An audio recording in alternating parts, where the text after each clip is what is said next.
Ahí vamos.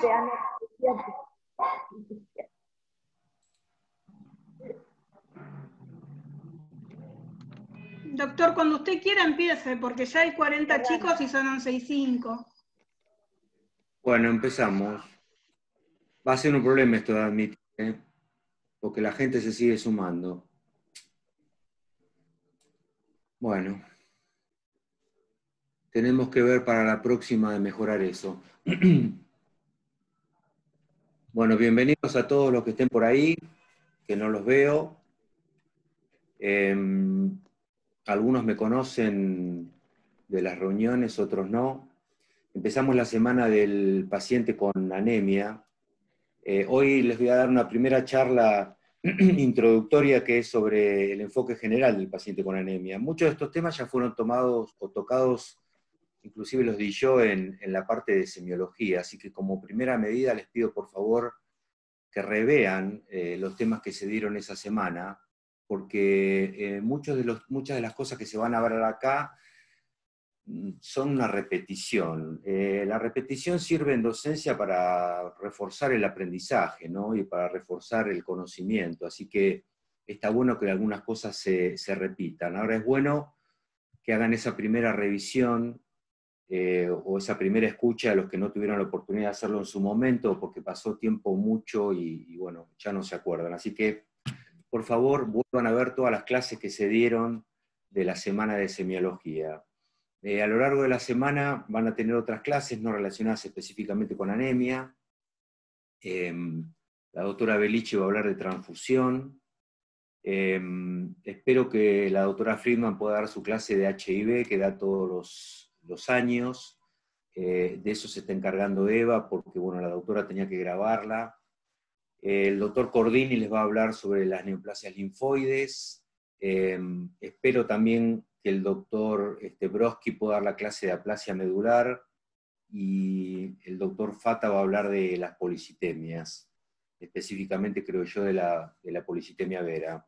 En esta primera charla la idea es simplemente hacer un repaso del paciente, del enfoque general del paciente con anemia, para ya quedar puestos en situación, como hecho el diagnóstico de los distintos tipos de anemia, dirigirnos específicamente a la terapéutica.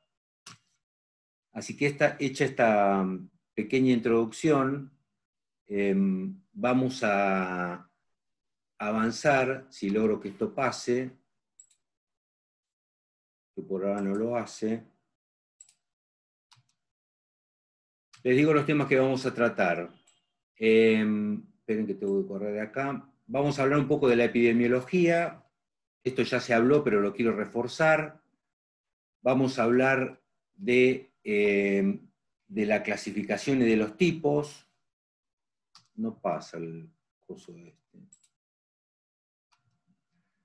Confirmar el diagnóstico, etiología, enfoque general, orientación diagnóstica. Vamos a la epidemiología, que me parece un tema central. La anemia, ustedes ya lo saben, es una de las patologías más frecuentes, sin duda la más frecuente dentro de la hematología, pero es una patología muy frecuente en medicina interna, es decir, ustedes en su práctica cotidiana, hagan la especialidad que hagan, van a ver pacientes con anemia. ¿Y esto de dónde surge? Surge de esta tabla que ustedes ya vieron en su momento, que yo la vuelvo a poner acá. ¿Ustedes ven el estapa esta, o no ven ustedes? Vemos una tabla que dice epidemiología. No, pero yo estoy viendo otra tablita de los que se siguen sumando a la clase tarde, y no sé si eso les tapa o no la visión. No. Eso lo ve únicamente. Bárbaro. Vamos al tema de la epidemiología. Miren estos números, ya los vieron cuando yo les di la clase de anemia. Miren estos números y miren la prevalencia de la anemia en niños en edad preescolar. Esto es en el mundo. Este es un estudio que hizo la Organización Mundial de la Salud y que terminó en el 2005. Les puedo asegurar que las cosas no han cambiado demasiado. De manera que estos números son válidos. Miren los niños en edad preescolar, 25% de prevalencia, edad preescolar 47, embarazadas 41, mujeres no embarazadas 30, varones menos, ancianos 23. Lo cierto es que población total 24,8, es decir, un cuarto de la población tiene anemia. O sea que esto es un número muy, muy importante. Acá, si vamos un poco más específicamente a las distintas regiones, porque no es igual en todo el mundo, esta tabla también la vieron, centrémonos acá, miren, en Latinoamérica y el Caribe. La prevalencia de niños en edad preescolar con anemia, 39,5. Mujeres embarazadas, 31. ¿Está? Y mujeres no embarazadas, 23. Fíjense que los números son simplemente altísimos. Y si vamos a algo más específico, vamos a la Argentina, niños en edad preescolar, 18, embarazadas, 25. 1 de cada 4 mujeres embarazadas tiene anemia, y mujeres en edad reproductiva, 18%. Insisto, y quiero recalcar esto, la anemia es una enfermedad muy, muy prevalente, ustedes tienen que conocerla, no solamente saber diagnosticarla, sino saber hacer el enfoque del paciente y desde luego saber tratarla. Vamos al diagnóstico. Ustedes ya saben que el diagnóstico de anemia es un diagnóstico eminentemente de laboratorio. Los pacientes pueden tener anemia, inclusive una anemia marcada, y prácticamente no tener ningún síntoma. De manera que es fundamental que ustedes sepan que el diagnóstico finalmente lo van a hacer a través de un estudio de laboratorio.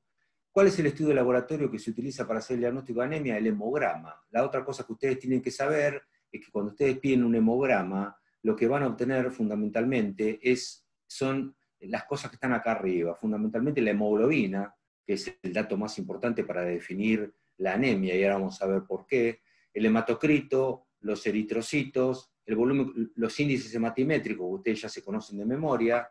El único realmente de valor es el volumen corpuscular medio, que se expresa en femtolitros, y el RW, que es el rango de distribución de tamaño de los eritrocitos, AD se llama también, que tiene valor en un tipo de anemias en particular. Acuérdense que el resto de los parámetros, bueno, acá falta poner que en el hemograma aparecen también las plaquetas y aparecen también los glóbulos blancos, ¿no? Pero bueno, acá vamos a hablar de anemia y por eso no están puestos. El resto de los parámetros, los reticulocitos, los parámetros del hierro, esos se piden por aparte, inclusive el frote de sangre periférica. Este es un concepto que ustedes tienen que tener. Cuando tomen un recetario y pongan hemograma, lo que les va a venir informado son estas cosas de acá arriba: la hemoglobina, el hematocrito, los eritrocitos, los índices hematimétricos, el RW, los glóbulos blancos y las plaquetas. Nada más que eso. Con esto ustedes tienen suficiente como para hacer el diagnóstico de anemia, y el criterio que nosotros seguimos utilizando todavía es el que estableció la Organización Mundial de la Salud en el año 58. Acá quiero hacer un primer comentario y aclaración. La Organización Mundial de la Salud hizo esta definición porque necesitaba establecer algún criterio para definir anemia. Como suele pasar con todos los criterios diagnósticos, ustedes a esta altura del partido tienen que saber que hay que tomarlos con pinza. Y a veces un paciente puede tener anemia, un hombre, aunque tenga 13 de hemoglobina, y una mujer que tiene 11,9 probablemente no tenga nada. Ahora, ustedes tienen que tener un punto de corte y tienen que conocerlo, porque si no, todo es muy difícil. Este punto de corte que estableció la Organización Mundial de la Salud hace más de 60 años, como les dije antes, es el que ustedes tienen que utilizar en la práctica, al menos como para arrancar en su elaboración diagnóstica. Y es de menos de 13 gramos en el hombre, gramos por decilitro, acuérdense, menos de 12 gramos por decilitro en la mujer y menos de 11 gramos en la embarazada. Como les dije antes, y este es un dato no menor, la caída de los valores con respecto a los valores previos a veces puede poner de manifiesto que el paciente tiene alguna causa etiopatogenia que está produciendo anemia, sin que se hayan pasado estos puntos de corte arbitrarios que están establecidos. Así que un paciente con una patología pulmonar obstructiva crónica que se mueve habitualmente con 16 de hemoglobina, si al paciente le baja la hemoglobina a 14, le bajó más de un 10%, y todavía no pasó el punto de corte, pero sin embargo el paciente ya podríamos decir que tiene anemia. Entonces, ¿qué pasa con los criterios? Les dije antes, miren, acá está la Organización Mundial de la Salud. De pronto ustedes van a leer los libros y van a encontrar otros puntos de corte. Otros puntos de corte, como por ejemplo la encuesta de salud de los Estados Unidos. Fíjense que ponen los hombres 13,8, Kaiser pone 13,7, la Mayo Clinic pone 13,2, también varían los criterios de la mujer. Entonces, por favor, tengan en cuenta que estos valores son útiles, pero no son taxativos, no son definitivos totalmente, y hay que tomarlos con precaución. Muy bien. No dije antes, pero dije cuando di la clase en semiología, se utiliza el valor de la hemoglobina porque finalmente la hemoglobina es la que produce los síntomas. Finalmente la hemoglobina es importante y en tal caso hay que tener en cuenta su no variación por el tamaño de los glóbulos rojos y por la cantidad de plasma. De manera que es importante que ustedes no se guíen tanto por el hematocrito, sino que se guíen por la hemoglobina para establecer el diagnóstico. Bien, ustedes ya saben entonces ahora cómo se hace el diagnóstico de anemia. Ustedes tienen que saber que hay distintos tipos y hay distintas clasificaciones.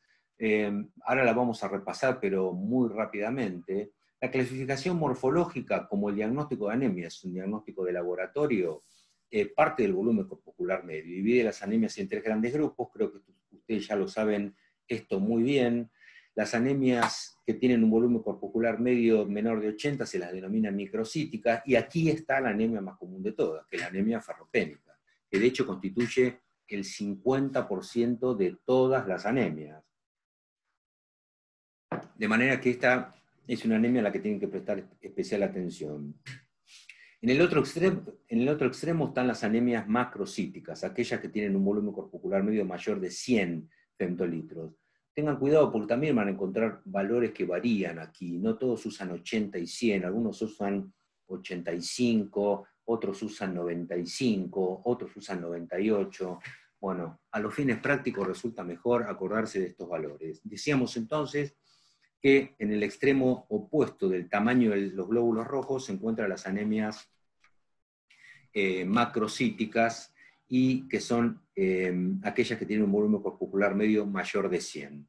En el medio está un grupo muy amplio y muy heterogéneo de anemias, que son las anemias normocíticas, que a veces se denomina también normocíticas y normocrómicas, y que son las que tienen un volumen corpuscular medio normal, es decir, entre 80 y 100. Esto es el tamaño normal de los glóbulos rojos. Esta clasificación es útil, pero ustedes, si no tienen una clasificación, o no conocen, o no tienen en mente una clasificación de los otros tipos de anemia, es decir, de la clasificación nosológica, digamos, van a estar como un poco perdidos. Entonces, es importante que ustedes sepan que dentro de las anemias microcíticas, vamos para atrás y vamos acá. Dentro de las anemias microcíticas tenemos la más común de todas, la anemia ferropénica.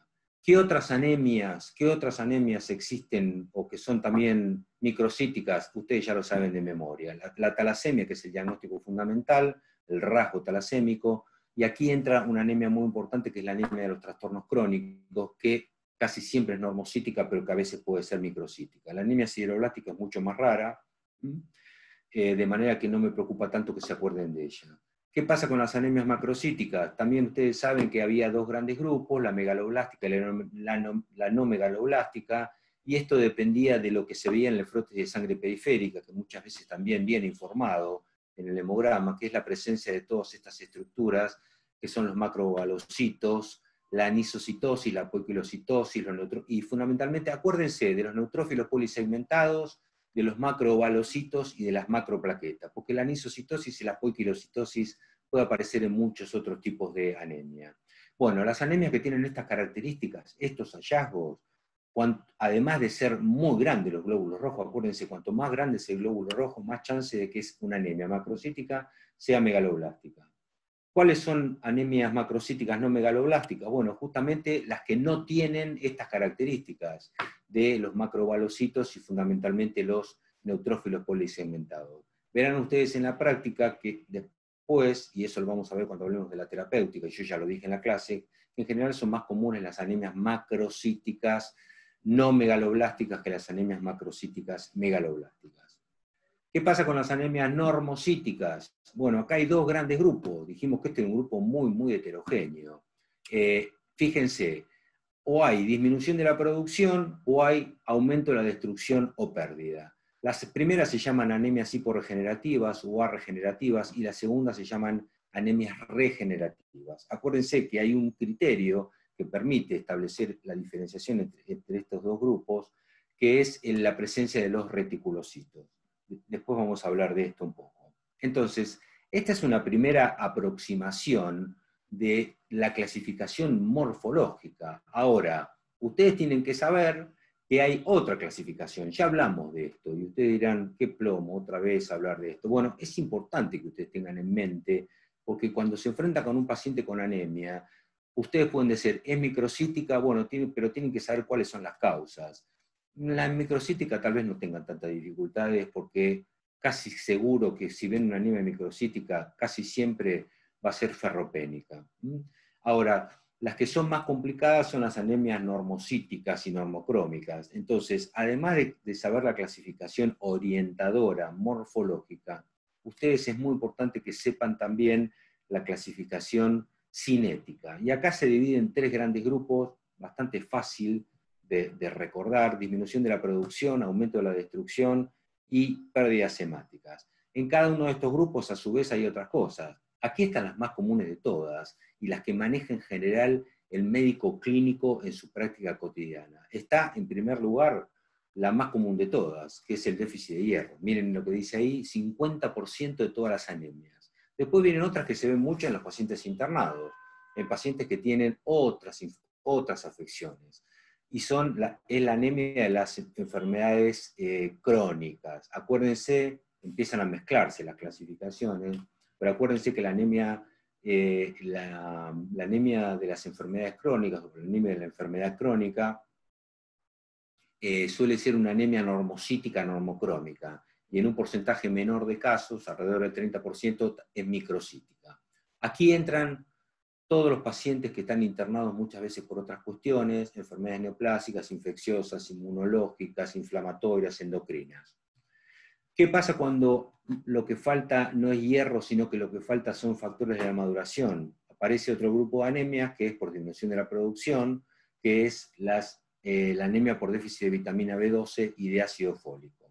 Otro caso puede ser, y ya siendo a cuestiones más específicas y no tan frecuentes, pero sí más graves, es cuando falla la médula y se produce una anemia por aplasia medular. La aplasia medular puede ser global, como lo suele ser, y esto es una emergencia médica. Al paciente no solamente le faltan glóbulos rojos, sino que también le faltan glóbulos blancos y plaquetas. La mielodisplasia es una alteración clonal de la célula, una cosa muy común, sobre todo en pacientes de edad avanzada. Seguramente Sofía Fernández le va a hablar de las mielodisplasias. Y también existe un problema: la producción medular puede estar alterada si la médula está ocupada, y esto se llama mielotisis. Esto viene de tisis de tuberculosis, porque se ve que en alguna época la tuberculosis era una causa muy común de ocupación de la médula. Hoy en día se llaman anemias mielotísicas a todas las anemias por ocupación, y en este caso pueden ser leucemias, linfomas, el mieloma es una causa, algunos carcinomas ocupan la médula ósea y producen este tipo de anemia. Y luego hay una anemia que se la ubica directamente por su prevalencia y sus características etiopatogénicas, que es la anemia de la insuficiencia renal, que es por déficit de eritropoyetina. Este es un repaso rápido de qué cosas pueden hacer que haya disminución de la producción medular de glóbulos rojos. ¿Qué pasa con el aumento de la destrucción? Son las anemias hemolíticas. Estas son muchísimo menos frecuentes. De manera que, vuelvo a insistir con esto, piensen ustedes en último lugar en una anemia hemolítica cuando vean a un paciente con anemia. De todas maneras, hay cosas muy particulares de las anemias hemolíticas que ustedes sí tienen que saber reconocer, porque alguna vez van a ver algún paciente con anemia hemolítica. Acuérdense que la hemólisis puede ser por un mecanismo extracorpuscular o intracorpuscular. Hay formas hereditarias y formas adquiridas. Muchas veces están involucrados los fármacos. Muchas veces hay cuestiones inmunológicas, y de hecho las causas más comunes de anemias hemolíticas se asocian con alteraciones inmunológicas asociadas a fármacos o a otras enfermedades inmunológicas, sobre todo las leucemias y los linfomas. Y por último están las pérdidas hemáticas como etiología. Las pérdidas hemáticas lo que producen en primera instancia es hemorragia. Entonces, el paciente antes de tornarse anémico lo que se torna es hipovolémico. Y esto, acuérdense, es muy importante, ustedes lo tienen que tener en cuenta y no esperen que un paciente que ha perdido, creo que ya lo dije más de una vez, pero lo voy a volver a repetir, no esperen que un paciente que ha perdido una cantidad importante de su volemia esté anémico en una primera instancia, porque ha perdido tanto sangre como glóbulos rojos, de manera que si ustedes le piden un hematocrito al paciente o le miden la hemoglobina, para ser más preciso, seguramente lo van a encontrar normal y va a tardar muchas horas, varias horas, 12 horas o más, para que realmente aparezca esta anemia cuando el paciente pueda recuperar parte del plasma que ha perdido, pero la médula ósea todavía no tuvo capacidad de compensar. Entonces, acuérdense que las hemorragias agudas, más que anemia, dan hipovolemia, y el paciente lo que tiene es lo que ustedes ya saben: taquicardia, hipotensión ortostática o hipotensión o signos de shock, si el paciente tiene un shock hipovolémico, y no tanto anemia.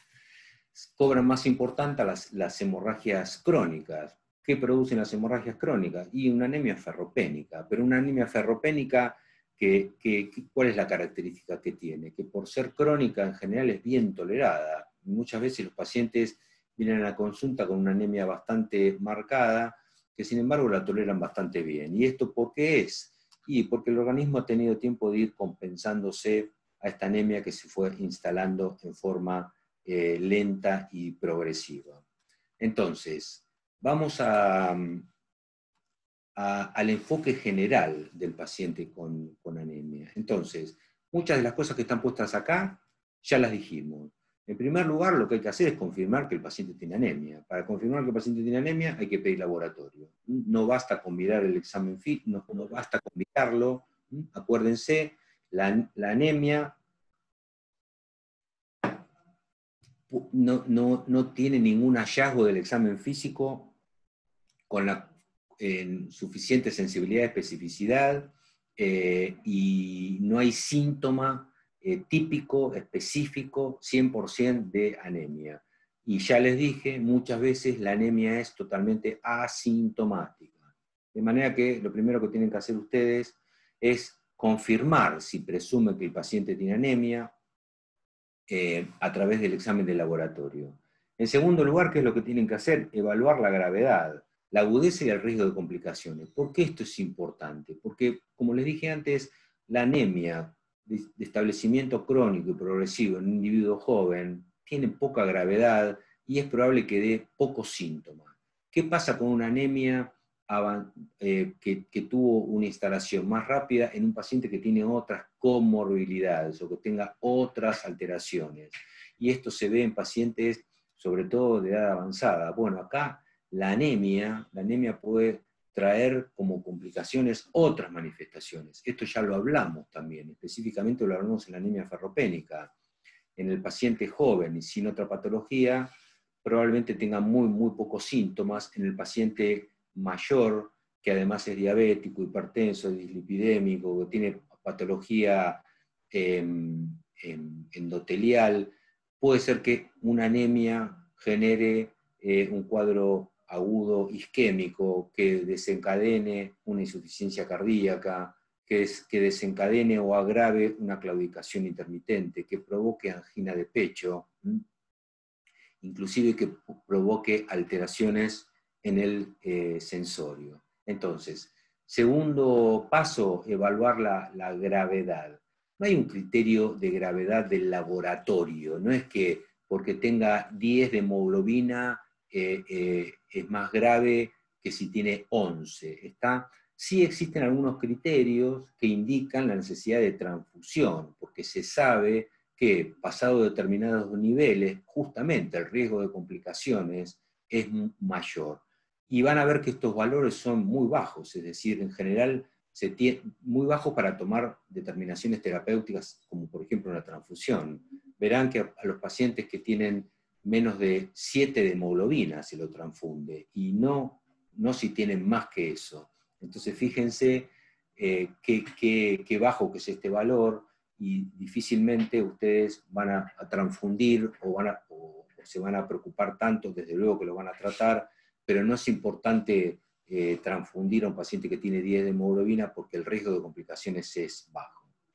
¿Qué es muy importante, o diría yo fundamental? Determinar el mecanismo patogénico. Y para determinar el mecanismo patogénico, ustedes tendrán que tener en mente la clasificación morfológica para dividir las anemias en esos 3 grandes grupos, y fundamentalmente la clasificación cinética, para acordarse cuáles son todos los mecanismos patogénicos que pueden producir anemia. Finalmente el paciente lo que tiene es hemoglobina baja, y ustedes van a tener que decidir cómo lo siguen estudiando al paciente.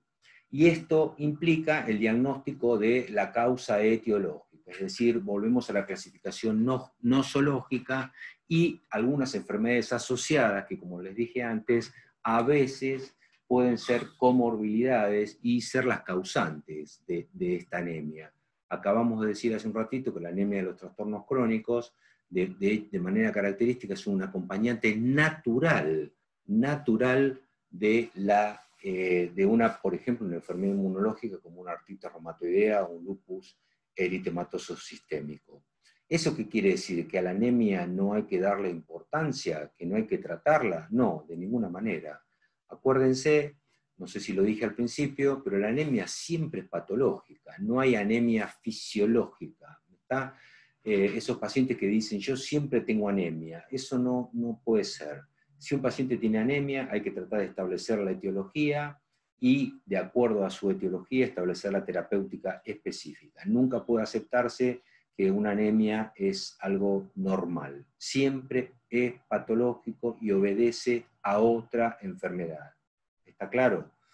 Muy bien. Entonces, a otra enfermedad hay un mecanismo fisiopatogénico de base. Y en última instancia, ¿qué es lo que tenemos que hacer nosotros? Bueno, desde luego, tratar la anemia, y si el paciente tiene una enfermedad de base, desde luego, también tratar la enfermedad de base. ¿Cuáles son las preguntas generales que se hace un médico teniendo todo esto en la cabeza cuando enfrenta a un paciente? Algunas de las cosas ya las dije, pero las voy a volver a repetir. Es importante saber, ¿la anemia es reciente? ¿Es una anemia subaguda, es decir, que tiene semanas de evolución, o es una anemia crónica? Esto ustedes un poco se darán cuenta de acuerdo a los síntomas que tiene o no el paciente. Pero en general esto es una primera pregunta que uno se hace, porque sirve mucho para orientar de cuáles pueden ser las causas. Ustedes tendrán que estar pensando, y su cabeza estará pensando, qué causas se les ocurre que pueden producir una anemia más o menos rápida, y que el paciente rápidamente se anemice. Y seguramente se les ocurrirá una hemorragia, y esa es una causa fácil. Bueno, pero tienen que pensar que una aplasia medular, que es una patología muchísimo más grave, desde luego muchísimo menos frecuente que el sangrado, también puede producir una anemia aguda, de rápido comienzo. Acuérdense que esta en particular suele estar acompañada de otras citopenias, y esa va a ser una primera clave diagnóstica que van a tener en cuenta. Acá nos seguimos haciendo preguntas, y uno siempre tiene que pensar en las causas más comunes. Eso es lo que yo les sugiero, y siempre les sugiero a mis alumnos. No piensen en las cosas raras. No tienen que olvidar las cosas raras, no tienen que saber que existen las cosas raras. Pero si vamos a las causas más comunes, tienen que pensar en la pérdida de hierro. Ya vamos a hablar de la anemia ferropénica. Otra charla va a estar específicamente dedicada a la anemia ferropénica, específicamente a la terapéutica, porque clase de anemias ferropénicas ya tuvieron, o ya les di yo, junto con las microcíticas. Pero entonces uno se pregunta, ¿el paciente estará sangrando ahora? ¿Pudo haber sangrado ahora? A veces el sangrado es obvio, y muchas veces el sangrado, que es la causa de la anemia y la que finalmente lleva a la consulta bastante tiempo más tarde, no es manifiesto. Si el paciente acaba de tener una hematemesis, está claro que este paciente va a tener anemia, y en este caso no será tan importante la anemia sino su hematemesis. Si el paciente acaba de tener una cirugía mayor y perdió 1 litro de sangre, bueno, está claro que conocemos el mecanismo y no hay mucho para investigar. Pero vuelvo a insistir, muchas veces el sangrado no es evidente y esto se da fundamentalmente a través del tubo digestivo. Por favor, tengan en cuenta que la causa más común de pérdida de sangre es el tubo digestivo. Desde luego que aquí hay que tener en cuenta las pérdidas menstruales, y esto es algo que habrá que averiguar, y vamos a hablar más específicamente de eso cuando hablemos de anemia ferropénica en particular. Cuando hablamos del sangrado, casi siempre hablamos del sangrado por el tubo digestivo. Difícilmente una hematuria logre anemizar a un paciente y difícilmente otro sangrado que no sea del tubo digestivo logre hacerlo. Yendo ahora a cosas más graves, bueno, uno tiene que preguntarse si el problema no puede estar en la médula ósea, si está suprimida la médula ósea. Ya les dije cuál sería una primera pista que usted tendría que tener en cuenta de que la médula ósea esté suprimida, que el paciente no solamente va a tener anemia, sino que va a tener pancitopenia, una tricitopenia, es decir, va a tener también leucopenia y va a tener plaquetopenia. De hecho, la plaquetopenia puede agravar las cosas, porque el paciente, al tener alterados sus mecanismos hemostáticos, puede tener también manifestaciones de sangrado. Vamos a cosas comunes. ¿Tiene el paciente deficiencia de hierro? ¿Por qué? Bueno, acá entramos en el otro grupo de las causas. Si el paciente no está sangrando, puede ser que el paciente tenga déficit de hierro porque no lo come. De hecho, si uno piensa en la causa más importante de anemia ferropénica en el mundo entero, es el déficit de la ingesta de hierro. No piensen que todos los pacientes con anemia ferropénica están perdiendo sangre por el tubo digestivo. No, dependerá mucho y habría que volver al cuadro inicial, donde veíamos la prevalencia en las distintas regiones del mundo. Tengan en cuenta que las causas más comunes de anemia ferropénica en regiones pobres, y esto está asociado con desigualdad e inequidad, es el déficit de la ingesta. Cosas menos comunes, pero que siempre hay que tenerlas en cuenta. Al paciente le pueden estar faltando otros elementos importantes para la síntesis del ADN y de la hemoglobina, como los folatos y la vitamina B12. Y si le faltan, ¿por qué le faltan? Y la otra, y está puesto al final, porque existe, aunque es poco frecuente, puede ser que el paciente tenga destrucción de glóbulos rojos. Estas son las preguntas que uno rápidamente se hace cuando ve a un paciente con, hace el diagnóstico de anemia en primera instancia. Se pregunta todas estas cosas. Y uno tiene que empezar a desandar este camino. ¿Y cómo se desanda este camino? Bueno, como ustedes ya saben, anamnesis, examen físico y estudios complementarios. Dijimos, estudios complementarios, algunos ya los tenemos, estudios complementarios ya hicimos el diagnóstico de anemia. Bueno, ahora hay que pedir estudios complementarios para algunas causas específicas de anemia. ¿Qué van a preguntar en la anamnesis frente a un paciente con anemia? Bueno, miren, tienen que recordar todo lo que yo dije recién, lo que vengo hablando hace media hora. ¿Qué van a preguntar? ¿Qué come? ¿Qué come y qué no come? Entonces aquí será importante. Y hoy en día es importante tener en cuenta si el paciente come la cantidad suficiente de hierro, si come carne. Miren qué pequeño detalle.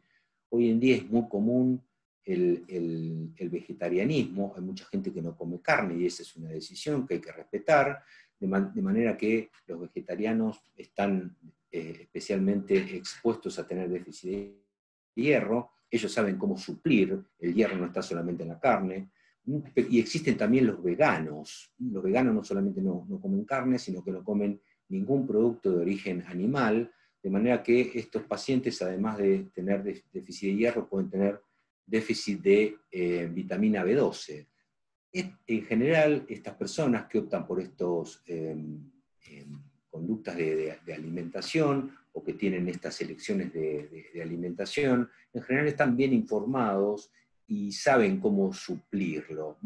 Entonces, dejando de lado esta población particular, en general informada y consciente de cuáles son los riesgos, hay que tener en cuenta que estos déficits lo tienen otras personas que no tienen. Hay mucha gente que entonces que no come carne porque no tiene dinero para comprarla y no come ningún otro producto porque no puede hacerlo y no por propia decisión. Miren, ingesta de fármacos y de alcohol. Aquí podríamos estar hablando largo rato sobre qué cosas pueden producir los fármacos. Algunas para ustedes pueden ser obvias. Los fármacos pueden desde producir una hemorragia digestiva hasta producir por mecanismos idiosincráticos y de autoinmunidad una anemia hemolítica. Los fármacos pueden suprimir la médula ósea. Miren todas las cosas que pueden hacer los fármacos y la lista de fármacos que pueden interferir con la hematopoiesis normal es enorme. Algo similar pasa con el alcohol. El alcohol puede producir un montón de cosas, anemia de todo tipo y por distintos mecanismos que vamos a hablar cuando hablemos de cada una de las anemias. Así que desde luego que habrá que preguntar sobre la ingesta de alcohol. Los síntomas gastrointestinales. ¿Por qué son importantes los síntomas gastrointestinales? Bueno, un poco por lo que venimos hablando antes, ¿no? Por la presencia de sangrado y por otra cosa que está asociada. Acuérdense que el epitelio gastrointestinal es un epitelio de rápido crecimiento o de rápido recambio, diría yo. Por lo tanto, se suele afectar en las patologías que afectan la producción de la síntesis del ADN.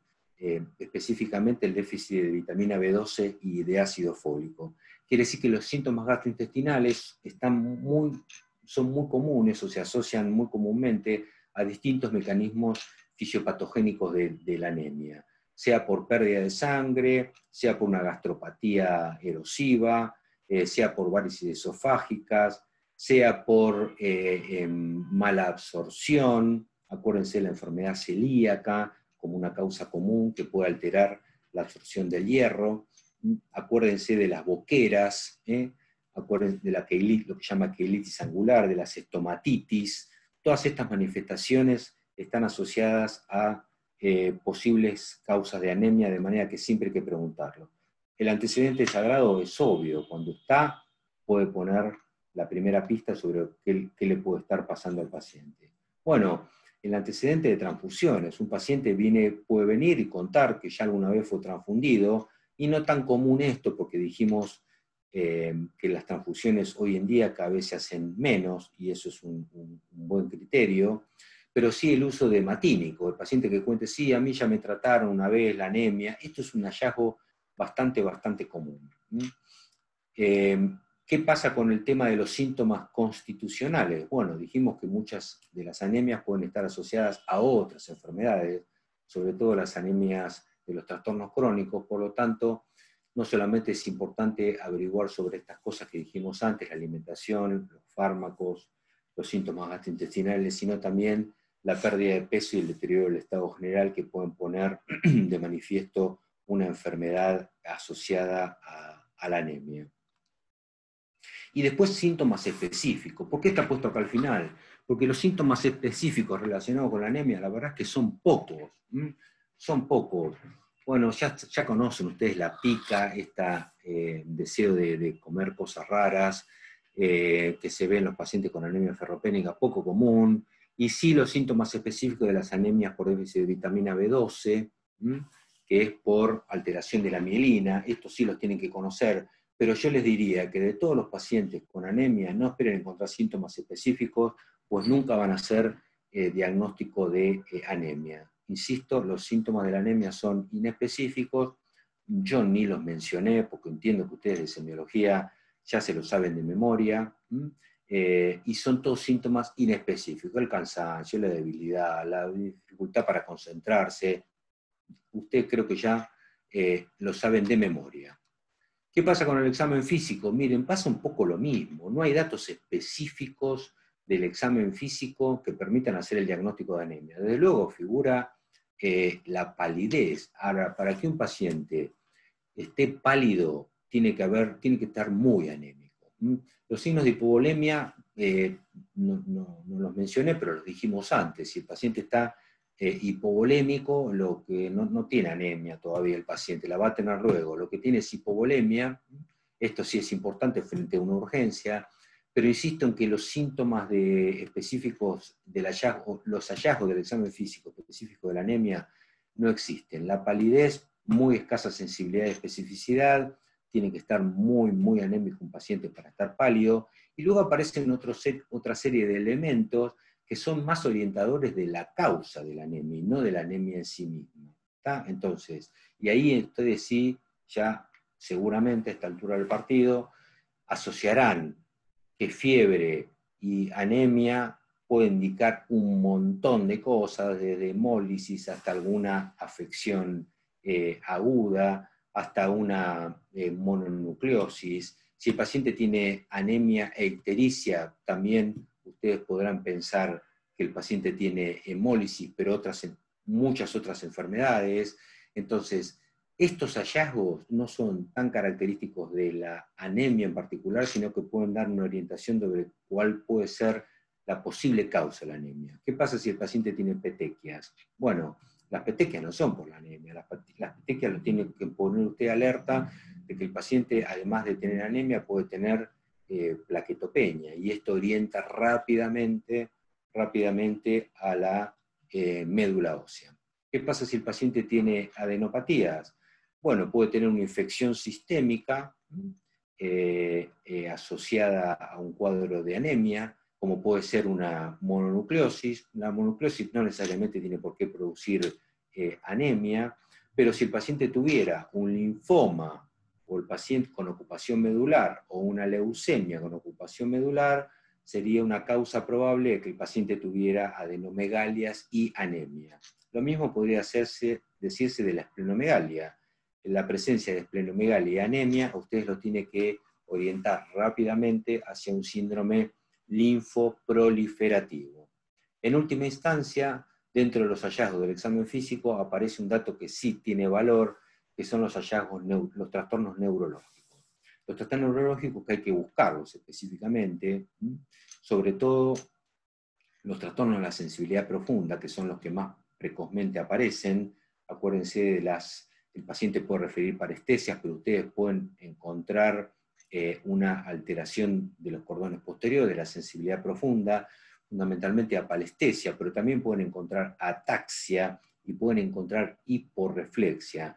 Acuérdense que el déficit de vitamina B12 produce un trastorno que se llama degeneración combinada subaguda, en la cual hay compromiso de los haces de la sensibilidad profunda, de los cordones posteriores y también de la vía motora. Lo más importante que tienen que acordar ustedes son los trastornos neurológicos. ¿Por qué es importante que se acuerden de ellos? Porque son los que pueden poner de aviso. Estos trastornos neurológicos van desde un cuadro de demencia, trastornos cognitivos, parálisis, todo tipo, alteraciones en el lenguaje, afasia. Los vamos a ver cuando repasemos o vemos el tratamiento de la anemia por déficit de vitamina B12. Acuérdense que esto es muy importante porque estos pueden hacerse irreversibles si ustedes no tratan, primero no diagnostican, desde luego, la anemia que es por déficit de vitamina B12 y no la tratan de manera correcta. ¿Qué pasa con el estudio de laboratorio? Bueno, lo que está al principio de todo es lo que a ustedes les permitió hacer el diagnóstico y la orientación inicial. La hemoglobina, el hematocrito, la cantidad de glóbulos rojos y volumen corpuscular medio. Fíjense que yo no hablo en general de hematocrito y no hablo tanto de cantidad de glóbulos rojos. Ustedes tienen que tener en mente fundamentalmente el valor del volumen corpuscular medio y el valor de la hemoglobina. Estos son los hallazgos que son la puerta de entrada al diagnóstico. Y teóricamente, todos los estudios que están a continuación, ustedes los tendrán que pedir de acuerdo a la primera orientación que salió de este primer elemento. Cuando ustedes ven que al paciente le han pedido de todo, es que el médico no tiene muy claro qué es lo que le está pasando. Es decir, no hizo una correcta interpretación, una correcta anamnesis, y una primera buena evaluación de los hallazgos que surgieron del hemograma. Entonces, ¿cuándo va a pedir reticulocitos? Y cuando quiera ver la reserva medular, fundamentalmente, y cuando quiera ver si el paciente que tiene una anemia que es normocítica y normocrómica, tiene una anemia regenerativa o una anemia arregenerativa. Este es el único caso para pedir los reticulocitos. ¿Cuándo va a pedir los parámetros del hierro? Y fundamentalmente cuando sospeche déficit de hierro. ¿Por qué? Porque va a haber encontrado una anemia con un volumen corpuscular medio, una hemoglobina baja siempre, pero una anemia de tipo microcítica y con anisocitosis. ¿Se acuerdan? El RW alto. Esto da una primera pista de que la causa puede ser probablemente el déficit de hierro. Desde luego que no se va a saltar a hacer primero la anamnesis y el examen físico, ver si encuentra alguna pauta, fundamentalmente a través de la anamnesis, y después va a pedir los parámetros del hierro. ¿Cuándo va a pedir determinación de ácido fólico y de vitamina B12?